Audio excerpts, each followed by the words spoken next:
Hello అండి, నా పేరు doctor Sravya, infertility specialist, Priya fertility centre, CN hospital, Kurnool. ఇవాళ మనం చెప్పుకోబోయే topic fresh embryo transfer, frozen embryo transfer. ఈ రెండింటి మధ్య తేడా ఏంటి, అసలు ఎంబ్రియో ట్రాన్స్ఫర్ అనేది ఎలా చేస్తాం? ఫ్రెష్ ఎంబ్రియో ట్రాన్స్ఫర్ అంటే ఏంటంటే, మీకు ఓవో పికప్ చేసిన మంతే ఎంబ్రియో ట్రాన్స్ఫర్ చేశారంటే దాన్ని ఫ్రెష్ ఎంబ్రియో ట్రాన్స్ఫర్ అంటారనమాట.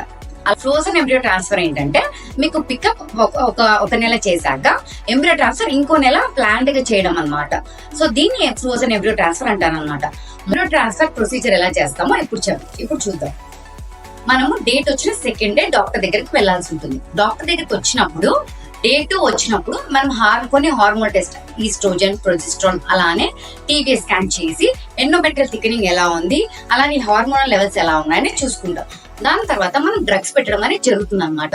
కొన్ని డ్రగ్స్ పెట్టినప్పుడు అలానే 10th డే రమ్మని చెప్తాం అనమాట. 10th డే వచ్చినప్పుడు చూసుకున్నప్పుడు ఎండోమెట్రియల్ లైనింగ్ మనకి 7 mm or more than 7 mm అనేది ఉండాలి. సో 7 mm అనేది మనకి ఎండోమెట్రియల్ థిక్నింగ్ వచ్చినాక నెక్స్ట్ మనం ఎప్పుడు something like day 16 or day 17 మనం ఎంబ్రియో ట్రాన్స్ఫర్ చేయడం అనేది జరుగుతుంది. అంటే ఫ్రీజ్ చేసిన ఎంబ్రియోస్ ని మనం గర్భసంచిలోకి పెట్టడం అనేది జరుగుతుంది. కొంతమంది డాక్టర్స్ ఏంటంటే పిఆర్పి ట్రీట్మెంట్ అనేది కూడా చేస్తారనమాట. సో ఈ ఎంబ్రియో ట్రాన్స్ఫర్ మీద పేషెంట్స్ చాలా క్వశ్చన్స్ ఉంటాయండి.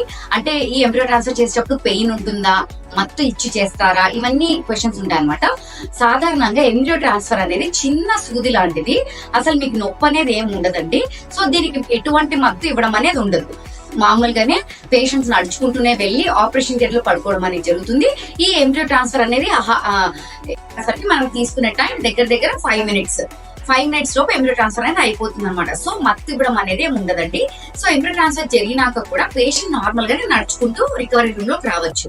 దీని తర్వాత తీసుకోవాల్సిన జాగ్రత్తలు ఏంటి అనేది మేము ఇంకో వీడియోలో చెప్పాం కదండి. అలా జాగ్రత్తలను పాటిస్తే మనకి ఎంబ్రియో ట్రాన్స్ఫర్ సక్సెస్ అయ్యి యూపీటీ పాజిటివ్ వచ్చే రిజల్ట్స్ చాలా ఎక్కువ ఉంటాయి అనమాట. అలానే ఈ ఎంబ్రియో ట్రాన్స్ఫర్ జరిగినాక మనం 2 వారాలకి అంటే 14 days కి యూపీటీ టెస్ట్ చేయడం అనేది జరుగుతుంది. అన్నమాట embryo transfer procedure. Thank you.